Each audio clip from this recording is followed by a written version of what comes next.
pessoal que está me assistindo aí no canal vai cair no Enem.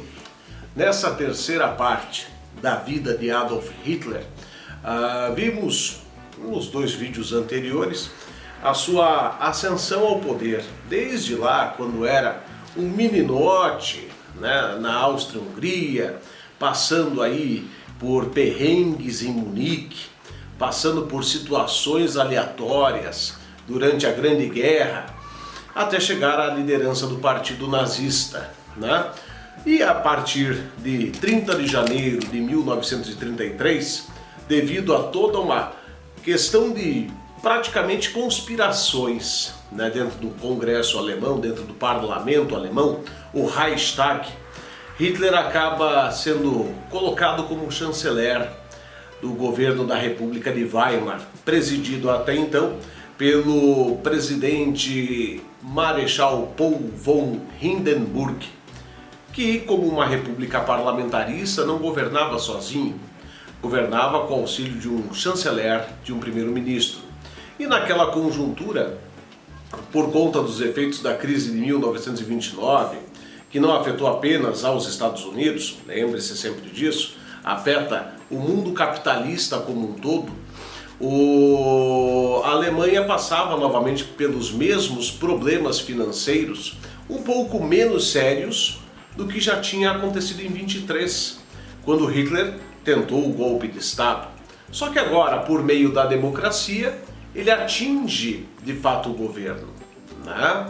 Devido a essa eleição que ocorreu em 32, na qual ele foi candidato à presidência da República, derrotado pelo Marechal Hindenburg, mas o Partido Nazista cresceu e acabou fazendo a maioria das cadeiras no Congresso, no Parlamento alemão, tendo com isso a possibilidade de nomear aí o seu chanceler, né?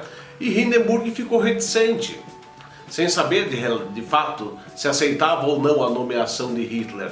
E, por conta disso, acaba sendo pressionado por empresários, industriais, banqueiros, alguns deles inclusive judeus, a aceitar o Hitler como sendo o novo primeiro-ministro, o novo chanceler da Alemanha. O resultado disso, meus queridos, Hitler acaba assumindo o comando em 30 de janeiro de 33. Já no próximo mês, em fevereiro do mesmo ano, o Reichstag, o parlamento alemão, é incendiado, a mando dos nazistas, promovendo com isso justamente aquilo que eles prometiam. Portanto, é uma aberração, né, você perceber que o discurso de um partido é autoritário, é antidemocrático, e mesmo assim colocá-los no governo como uma espécie de não, eles vão salvar o país. Bobagem, né? Até parece que estamos vivenciando algo parecido nos dias atuais, né? De tentar colocar nas mãos de uma pessoa despreparada totais poderes para que ela seja a salvadora da democracia. Da onde, velho? Né? E o resultado disso, depois do incêndio do Reichstag, começa a onda de perseguições, que não foram só fora do partido. Os comunistas foram acusados de incendiar o Reichstag e com isso foram colocados na ilegalidade. Eram inaugurados os primeiros campos de concentração, campos na realidade de prisioneiros. Prisioneiros do Partido Nazista, a começar pelos comunistas, né?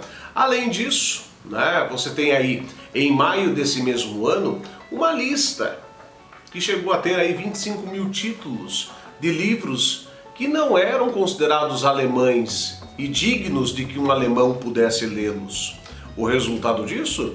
Esses livros acabaram sendo incinerados, incendiados, como se fosse um ritual religioso místico da Igreja Católica do período inquisitorial, né? E dentro dessas relações malucas de literatura não alemã, escritores judeus, escritores marxistas, escritores socialistas, escritores liberais, tanto faz. Não é literatura que seja conveniente aos princípios nazistas, vai para a fogueira, né? E a partir daí a Alemanha vira vira um país autoritário e mais que isso, partindo a partir de então, né, a ter 3 elementos pontuais. Aqueles que participam ativamente, os nazistas, os perseguidos e o pior tipo de gente, na minha opinião, o omisso, aquele que vê tudo sem fazer nada, sem tomar partido, sem fazer nada. É justamente por conta desses omissos que você teve aí o início, mais tarde, da perseguição de outros elementos da sociedade alemã. O próprio partido nazista rachou. As SA, comandadas pelo oficial Ernest Röhm, foram perseguidas e as suas lideranças mortas na chamada Noite das Longas Facas ou Noite dos Longos Punhais. E a partir de 1935, com as leis raciais de Nuremberg, os direitos dos judeus de cidadania acabaram. Queria estar na pele daqueles rabinos, empresários, banqueiros que apoiaram o partido nazista no seu princípio, né? Pensando, não, o que eles falam jamais irão fazer. Tá aí, leis raciais de Nuremberg, casamentos proibidos, casamentos anulados, possibilidade de não portar a bandeira do Terceiro Reich inaugurado por Hitler. Mas garantido era, né, o direito de você usar uma braçadeira ou uma bandeira que correspondia às cores da comunidade de Israel, né, a Estrela de Davi, que basicamente foi a sentença de morte para milhares e milhares de judeus dentro da Alemanha e depois, com o decorrer do Holocausto, a milhões espalhados pela Europa, que acabaram sendo perseguidos e mortos nos campos de extermínio e de concentração.